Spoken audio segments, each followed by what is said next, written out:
5 ta' Lulju, San Anton Marija Zakkarija, saċerdot, għex bejn l-1502 u l-1539.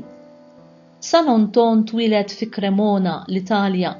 Kien għadu xi ftit xhur u ommu kellha biss 18 sena meta tilef lil missieru. Iżda ommu li kienet mara qaddisa ħadet ħsiebu sew u ma setax ittellaw aħjar. Studja l-mediċina fl-Università ta' Padova u fl-1524 meta kellu 22 sena laħaq tabib. Mar jaħdem f'pajjiżu, iżda ma damx ma beda joħoss li għandu jagħmel il-ġid lir-ruħ milli lill-ġisem. Għalhekk, fil-waqt li kompla jipprattika il-professjoni tiegħu, beda jistudja biex isir saċerdot u qaddes fl-1528 meta kellu 26 sena. Wara l-ordinazzjoni tiegħu mar Milan u hemm daħal fil-konfraternità tal-Erf Divin. Bil-għajnuna tal-Kontessa ta' Guastella waqqaf komunità ta' sorjiet bl-isem ta' Anġeliċi ta' San Pawl. Wieħed mill-għanijiet prinċipali tagħha kien li l-membri jieħdu ħsieb it-tfajliet u n-nisa li jkunu qabdu jew se jaqbdu ħajja ħażina. Dan kien l-ewwel ordni ta' sorjiet li kien moti għall-appostolat dirett bla rabta tal-klawsura. Fl-1530 waqqaf l-ordni tal-Kjeriċi Regolari ta' San Pawl li l-għan prinċipali tiegħu kien it-tiġdid tal-kult kattoliku u tal-ħajja nisranija bil-prietki u bl-amministrazzjoni tas-sagramenti.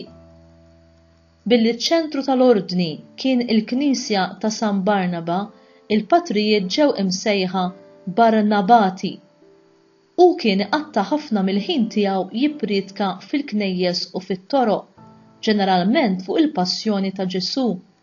Kienet bil-ħila tiegħu li xterdet id-devozzjoni tal-kwaranturi, jiġifieri adorazzjoni quddiem Ġesu Ewkaristija għal 40 siegħa konsekuttivi bħala tifkira ta' kemm Ġesu dawn fil-qabar mid-difna sal-qawmien tiegħu.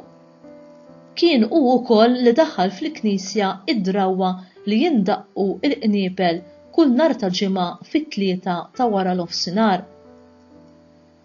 Meta kien qed jipprietka fil-belt ta' Guastella, ħassu ħażin, ħaduh Cremona fid-dar ta' ommu li kienet għadha ħajja fejn miet fl-età ta' 37 sena fil-5 ta' Lulju tas-sena 1539.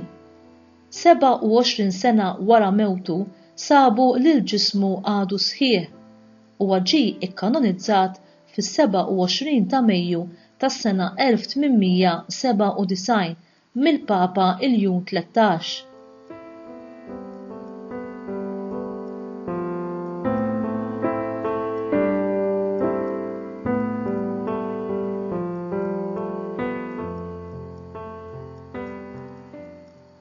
Anton Marija Zakkarija li kienet żagħżugħa meta miet żewġha irrifjutat li terġa' tiżżewweġ biex tiddedika ruħha għall-edukazzjoni ta' bina u fopri ta' karità. Anton Marija kien konxju ħafna ta' dbatijiet tan-nies ta' żmienu u xewqan li jfejjaqhom iżjed mill-ġrieħi tar-ruħ aktar milli dawk tal-ġisem, għalhekk aktar tard wieġeb għas-sejħa li jsir saċerdot. Min barra iż-żewġ fundazzjonijiet huwa waqqaf ukoll it-tielet waħda bl-isem il-Marietati di San Paolo li tinvolvi lajċi miż-żewġa b'impenn apostoliku kostanti. Billi kien mixli bħala erotiku u ribell, il-qaddis kellu jmur Ruma imma kien dikjarat meħlus minn kull akkuża. Id-drawwa tal-40 siegħa adorazzjoni quddiem Ġesu sagramentat u tad-daqq tal-qniepel nhar ta' ġimgħa fit-tlieta ta' wara l-ofsinhar b'tifkira tal-mewt ta' Kristu jeżistu wkoll fostna il-Maltin u l-Awċin. San Anton Marija Zakkarija miet mifni bix-xogħol qiebes u bil-penitenzi waqt waħda mill-missjonijiet tiegħu f'Guastella. Minkejja li l-ordni tiegħu llum jgħod tinqas minn 500 membru, għandhom diversi missjonijiet fil-Brażil, fiċ-Ċile, fl-Arġentina, fil-Kongo u fl-Afganistan. L-austerità tal-ispiritwalità ta' San Anton Marija Zaccarija u l-qawwa tal-predikazzjoni tiegħu probabbilment li kienet tqanqal reazzjoni ħażina f'ħafna nies illum. Meta anki xi psikjatri jilmentaw dwar in-nuqqas ta' sens ta' dnub, jista' jkun il-waqt li ngħidu lilna nfusna li mhux kull ħażen huwa spjegat minn diżordni emozzjonali, subkonxi u passjonijiet tas sensi, influwenza tal-ġenituri, etc. Il-priedki dwar il-mewt u l-infern fi żminijietna donhom jidhru antikwati.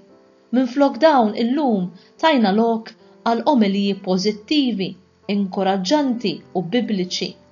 Huwa vera li neħtieġu li l-assigurazzjoni tal-maħfra, l-inqas ansjetà, ġejjieni mimli tama, imma għandna bżonn profeti biex iqajmuna mir-raqda li ninsabu fiha u jgħidulna li jekk ngħidu li m'hemmx dnub, li m'għandniex dnub inkunu qegħdin inqarqu bina nfusna u l-verità ma tkunx fina. L-ewwel ittra lil Ġwanni kapitlu 1 vers 8. U int, kemm int konxju tal-mewt, tal-ġudizzju, tal-infern u tal-ġenna, hekk li qed tgħix b'dawn f'moħħok? X'qed tikkontribwixxu taġid għal proxmu tiegħek?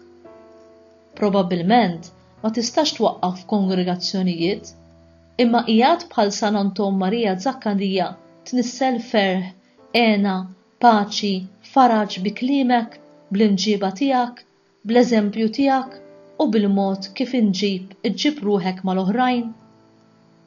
Tagħmel użu mill-bosta adorazzjonijiet ewkaristiċi li jiġu organizzati fil-knejjes tagħna jew mill-kappellel tal-adorazzjoni li għandna miftuħin għal ħin twil kważi f'kull belt jew raħal.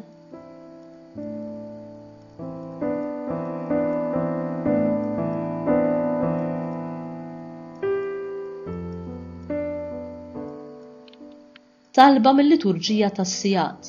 Għatina mulej li nimxu fuq l-erf ta' Kristu li jiżvoq kull erf ieħor u nitalmuh skont l-ispirtu tal-Apostlu San Pawl kif talmu San Anton Marija Zaccarija biex seħħlu jxandar bla qiegħda il-bxara tas-salvazzjoni lill-Knisja tiegħek. Nitolbuk dan bi Kristu Sidna. Amen.